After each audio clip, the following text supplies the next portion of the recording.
आज के वीडियो में हम बात करेंगे मन्नू भंडारी की प्रसिद्ध कहानी नशा के बारे में। मन्नू भंडारी का जन्म सन 1931 में हुआ। 20वीं शताब्दी के छठे दशक में जिन महिला कथाकारों ने अपनी अलग पहचान बनाई, उनमें मन्नू भंडारी और उषा प्रियमवदा के नाम अग्रणी हैं। इनमें भी मन्नू भंडारी की रचनाशीलता बहुआयामी है। इन्होंने अलग अलग विषयों पर अलग अलग विधाओं में लेखन किया है। इन्होंने अपनी कहानियों में बदलते मानवीय रिश्तों को उकेरा है। यही सच है कहानी ने मन्नू भंडारी को नई कहानी आंदोलन के कहानीकारों की अग्रिम पंक्ति में खड़ा कर दिया। इस कहानी को आधार बनाकर रजनीगंधा नाम से एक फिल्म का भी निर्माण किया गया। मन्नू भंडारी की कहानियाँ पात्रों के आंतरिक संसार का विश्वसनीय और सहजता से उद्घाटन करती है।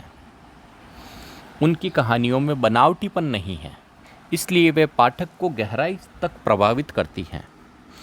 मैं हार गई, यही सच है, एक प्लेट सैलाब और त्रिशंकु आदि उनके प्रमुख कहानी संग्रह हैं।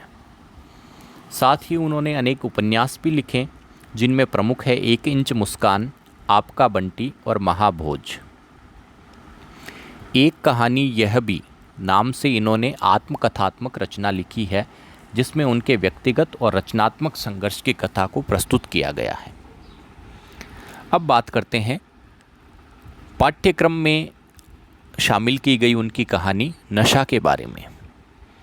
नशा मन्नू भंडारी की एक मार्मिक कहानी है, जिसमें उन्होंने मानवीय संवेदनाओं को बड़ी कुशलता से उकेरा है। यह नई कहानी आंदोलन के दौर की कहानी है, जब कहानी को घटनाओं के घटाटोप से मुक्त कर मनुष्य केंद्रित बनाने का प्रयास किया जा रहा था। तब मनुष्य की भावनाओं के समक्ष सामाजिक और नैतिक मूल्यों का भी विशेष महत्व नहीं रह गया था। इस कहानी के केंद्र में आनंदी नामक एक स्त्री है, जिसे अपने परिवार के जीवन में सुख की अनुभूति नहीं होती। वैवाहिक जीवन का आरंभ सास की प्रताड़नाओं से होता है। इन प्रताड़नाओं में शराबी पति के अत्याचार भी जुड़ जाते हैं। उसका पति शंकर शराब का आदी है और एक दिन भी बिना शराब के नहीं रह सकता। आनंदी दूसरों का अनाज पीसकर और कपड़े सीकर जो कुछ कमाती है, शंकर उससे छीन ले जाता है और शराब पी लेता है। वह आनंदी के साथ मारपीट भी करता है।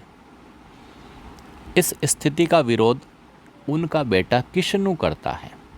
वह अपने पिता से लड़कर घर से भाग जाता है। 12 बरस तक गायब रहने के बाद अचानक आनंदी के पास उसका एक पत्र आता है कि वह उसे लेने आ रहा है। किशनु ने नया मकान बनवा लिया है। वह कपड़े का व्यापार करने लगा है, लेकिन शंकर की आदत पर कोई प्रभाव नहीं पड़ता। किशनु आता है और अपनी माँ आनंदी को अपने साथ ले जाता है। वहाँ आनंदी को लगभग हर तरह की सुविधाएं मिलती हैं, किंतु उसका मन पति शंकर की तरफ अटका है। उसे लगता है कि बिना शराब के शंकर कैसे रहता होगा। वह पड़ोसियों के कपड़ों की सिलाई कर शंकर को मनी ऑर्डर भेज देती है।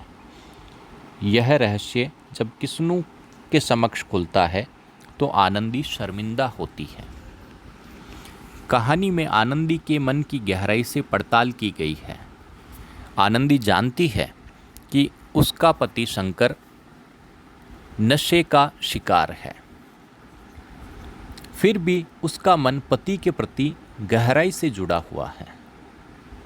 अपने साथ किए गए दुर्व्यवहारों को वह भुला देना चाहती है।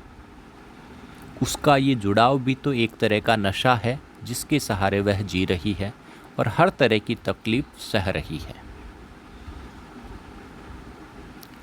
लेखिका ये संकेत करती है कि यदि शंकर को शराब का नशा है, तो आनंदी को उसके प्रति लगाव और अपनेपन का नशा है। यह नशा अधिक आत्मीय, गहरा और स्वाभाविक है। शिल्प की दृष्टि से कहानी बहुत ताजगी से भरी है और कहानी का अधिकतर भाग पूर्वदीप्त शैली, जिसे अंग्रेजी में फ्लैशबैक शैली कहा जाता है, जो स्मृति पर आधारित है, उसका प्रयोग किया गया है।